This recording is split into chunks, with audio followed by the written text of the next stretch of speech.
Today on Thursday, February 17th, 2022, Deity released a new VO-7U, a USB broadcast large diaphragm dynamic microphone. And what do you know? I got it in white. What's in the cardboard, you ask? Let's fuck around and find out. Box first, and then specs. Due to the timing and scheduling, I really couldn't spend as much time with this microphone as I wanted before I finished this review.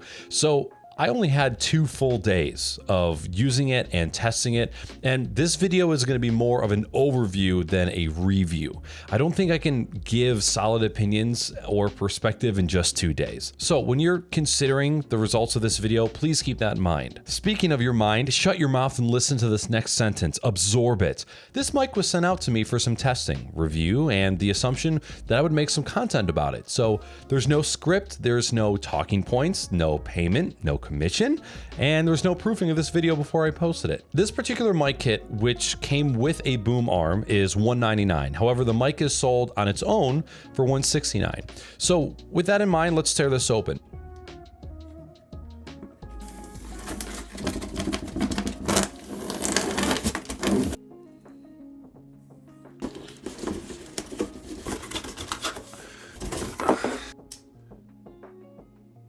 In the box, we have one color matching USB-C to USB-C cable that is 9 feet in length, a lovely manual, another color matching USB-C to USB-A cable, also measuring 9 feet in length. Part 1 of the boom arm, which is the clamp that secures to the desk, has this lovely spinny thingy. Now, while we're on the subject of thingies, I wanted to let you know that the max desk thickness that this clamp will allow is 2 3/4 inch. Also in the box are complimentary and limited edition white peppercorns, great on pasta alla norsina. And last but not least, the Deity microphone itself, sporting a windscreen, which Deity calls a pop filter on their website. Let's come back to this. And underneath the foam, we have a surprise penis. Just kidding. Let's come back to this stuff in a few moments. The Deity mic is a USB-based dynamic microphone. It has an all-metal body, which comes in both black and white, with a subtle RGB ring around the base of the microphone, sporting 12 different colors and effects. The mic has a single USB-C port on the bottom of the mic that is used for connecting to whatever device you choose, and a 3.5mm TRS jack for monitoring your microphone directly. The mic has a single knob which controls the tension of the mounting mechanism, allowing you to change the angle at which it accepts the liquid projectile from your moist mouth. It also has 3 buttons, 2 of which are knobs. On the left side of the mic, you have the headphone monitoring knob. On the center of the mic, you have the mute button, which is a little bit softer than the other 2 buttons. And finally, on the right side, you have your gain adjustment for the preamp. The documentation says that there's a pop filter built in, so maybe they meant pop filter that was built into the mic's capsule, while the mic is itself using a windscreen. So I don't know. The Deity mic is an end address microphone, meaning that it's meant to be spoken into the top of the mic. It has a frequency response of 20 Hz to 20 kHz, a max SPL of 135 decibels, has a supercardioid polar pattern, and is able to record in 24-bit with a sample rate of 48 kHz. The headphone amp has an impedance rating of 600 ohms using a 3.5mm TRS jack and can be used for latency-free monitoring of your voice. The booty hole of this microphone wields both a 3/8 and 5/8 inch mounting point, and the mic weighs in at 646 grams. As far as software compatibility, this mic works with Windows, macOS, Chrome OS, Android, iPad OS, PS4, Xbox, and Raspberry Pi OS, which is based on Debian Linux. Unfortunately, there's no iOS support, but I assume that there's a perfectly good but not logical reason on Apple's part for this. I'm not afraid to say it. I'm a little bit of an Apple fanboy. However, I'm also the first to say that the way that iPad OS and iOS handles external audio devices is so beyond stupid and inconvenient. Let's talk about some of the features of the microphone. So this mic is driverless, which means you don't need to download any additional drivers or software in order to make this work. You plug it in and it works pretty much instantaneously, which is why it's able to work with so many different operating systems out of the box. This mic has what Deity is calling an automatic hardware audio limiter. So similar to how the clip guard works on the Elgato Wave mics. However, I haven't reviewed those mics yet, so I can't give it a direct comparison. So the way that they describe it, as soon as more than 50% of the gain is applied to the preamp, the microphone's audio police kicks down your door, slaps a limiter on you, preventing you from peaking before you hit that point. Hey, buttons! we have buttons. As a quick recap, we have the mic preamp gain knob, that is a button, a mute button that's in the center, again this button's not quite as clicky as the others, and a headphone amp control knob that is on the other side that is also a button. So because there is no software, the LEDs are controlled using the buttons on the side, the ones that are knobs. So starting on the left side, the headphone monitoring knob, this allows you to change the volume of the mic and the PC audio if your computer is using it as a playback device. You can click that button to only mute your mic monitoring in your headphones, but you can still listen to the audio that's coming from your device. And again, that you have to have this as the default playback device. Or if you press and hold this button, you can change the brightness of the LEDs up and down. On the center of the mic, you have the mute button, which I thought was only for the mic, but this also mutes the playback audio as well. This button is sort of rubbery and softer than the other ones. Finally, on the right side, you have your gain adjustment knob for the preamp. Single clicking this button changes the LED mode, and then pressing and holding it turns the LEDs on and off. So I'll quickly show the 12 LED modes on the screen here so you can read through them. Oh, gotta be quicker than that. So up until this point, you have been listening to processed audio. I've been doing EQ, compression, and limiting within DaVinci Resolve. And now I'm gonna turn that off. And I'm gonna read you a short passage so you can get an idea of what it sounds like without the EQ. I know you're tired. I know you're hurting. And I wish that I could say something that was classy and inspirational, but that just wouldn't be our style. Pain heals, chicks dig scars, glory lasts forever. Can you tell that I just got back from pooping and showering? Quick overview of the mic arm. The mic arm looks and feels almost identical to the PSA-1 with a couple caveats. The packaging said that it was spring-loaded, but I removed the Velcro strip and it didn't move. This arm is really stiff and it takes quite a bit of force to actually move it around. And just like the Rode PSA-1, if your desk or your floor is slanted or crooked in any ways, this mic is going to swing on you. And the other way that differs from the PSA-1 is the mount itself. The PSA-1 had a more robust but stupider shaped knob for actually like tightening the position of the microphone. And it also had a ring that you could spin to actually secure it to the mic. The Deity mic arm just has you twist your mic onto it and then you use the main wing nut to make those adjustments. So no squeaking on the arm so far.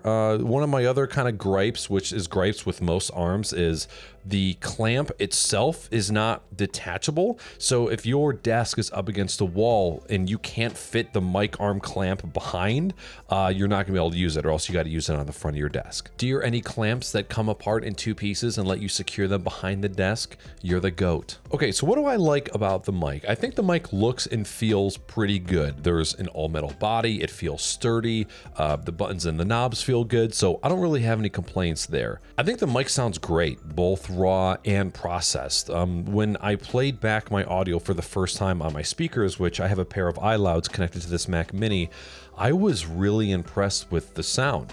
And that was before I even put any EQs on it, so I was pretty happy about that. It's a simple setup. It's USB. It plugs in your computer with a single cable. It has direct monitoring of your voice. You can set it as your default playback device and then plug your headphones or earbuds right into the mic.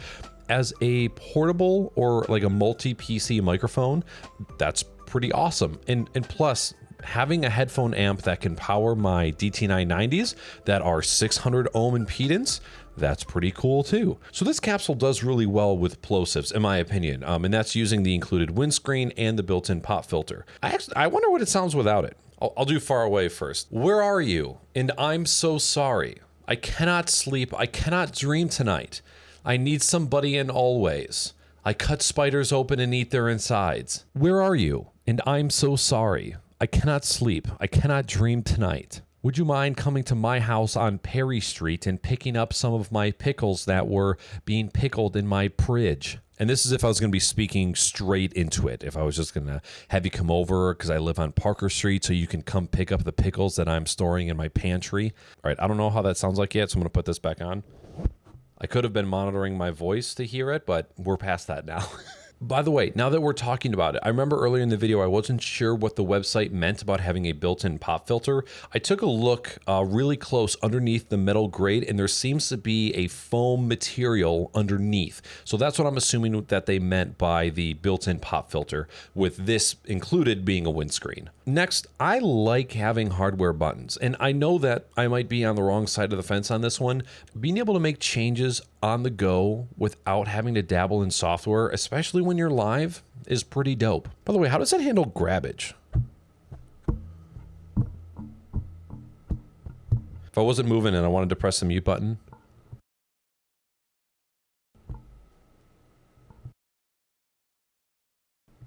We shall see. What don't I like? The peaking. So for this voiceover, I had my gain at 11 o'clock, or what I can only assume is like 55%. So even with just a few bump ups in volume while speaking, it sounded like I was clipping. And I know that I talk loud, but I felt like it was really sensitive to peaks. And I also feel like the limiter isn't really doing a lot. So I'm kind of torn on that. And I'm really going to get a much better idea when I listen back to this again. But I feel like I might have to dial my gain back a little bit and then boost it digitally in post or with a filter within OBS. All right, I got curious how this mic was going to sound if I lowered the gain and just talked the normal volume that I would talk. The gain is currently on the third dot, 2 o'clock. What's going on, everybody? Welcome to the Crocs and Hot Pockets podcast. Today is Sunday, November 22nd, 1994, and this is episode number -70. And now when I'm speaking, I'm barely hitting -26 decibels in Adobe Audition. That's really low, and it looks like I'm clipping. So now this is 50% gain, and now this is more of a usable signal. I'm up at like I'm averaging between -15 and -10 decibels when I'm speaking. So let's try this again. Hey, what's going on, everybody? Welcome to the Crocs and Hot Pockets podcast. Today is September 27th, 1984, and this is episode number 763. And again, it looks like I'm peaking something, even though I'm only peaking at -10 decibels. What the fuck? Changing the brightness of the LED. The way that the button works for changing brightness is awful. You have to press and hold for a few seconds to make it first go down one step at a time. And then once you get all the way to the bottom, you work your way back up instead of starting back at the most brightest setting. It takes forever. And then if you miss a step or you're not counting, you got to start all over again. I will never mess with the brightness ever.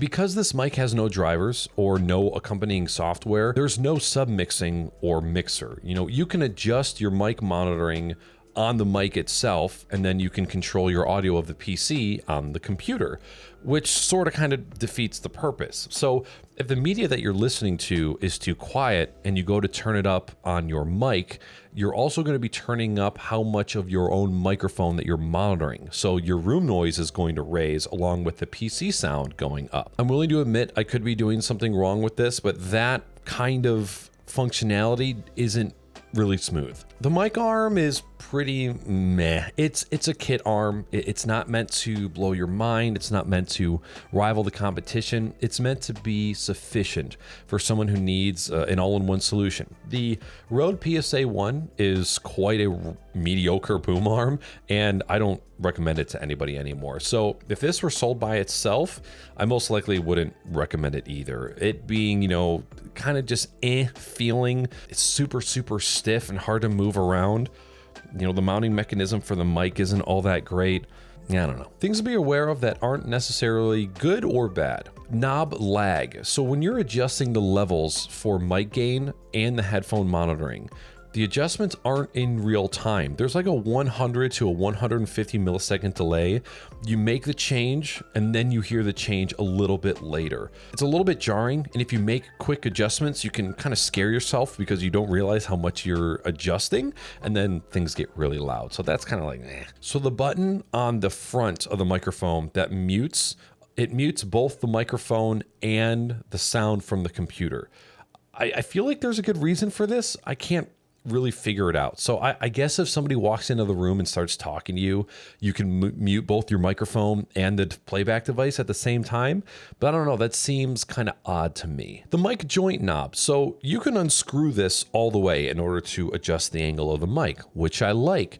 But you can't really tighten it hard enough to prevent it from moving. Like any amount of medium force will allow you to move it, even if you really crank it and tighten it down. No color matching bass. on the mic arm. This is a little nitpicky, and I admit that. The base that comes with the white kit, the clamp is black while the arm is white. What the fuck? Just kidding. It's so small, but come on. All right, conclusion. Where do I stand on this microphone? Well, to be honest, 2 days is not enough time to deem a microphone good or bad. I'm gonna need some more time with it, which I shall give it. The biggest thing that sticks out to me is the gain staging. I kind of hope that I'm doing something wrong with my gain staging and that it's not this prone to peaking. Again, I kind of feel like the hardware limiter isn't really doing all that much because of how easy it is for me to peak.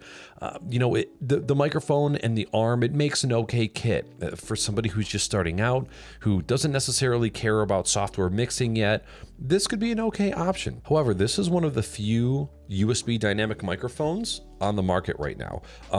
Beacon just dropped their USB dynamic mic as well, which is much more feature rich with a very powerful DSP, a mixer, sub mixes, and way more. But it's $100, way more. And then you have the Elgato Wave 1 for $100 and the Wave 3 for $150, each with mixing within the software as well. So how does it stand up against these other mics? I'm gonna have to hold off on giving that answer and spend more time with those microphones. And I still need to do my Elgato Wave reviews. I'm sorry I can't give a definitive answer on it right now. It doesn't feel right for me to do that. You're not totally out of luck though. If you are wondering how the Beacon mic stacks up against this one as far as how does it sound, you can check out my Beacon USB microphone video review, which is may up here or maybe up here. And hey, if you're also curious about where your mic, your alerts, and where your music should be at within your OBS audio meter, you can check out that video somewhere over here. Thank you for checking out this video. And hey, if you love TikTok, come find me. I'm on TikTok and I post every single day. I love you. Goodbye.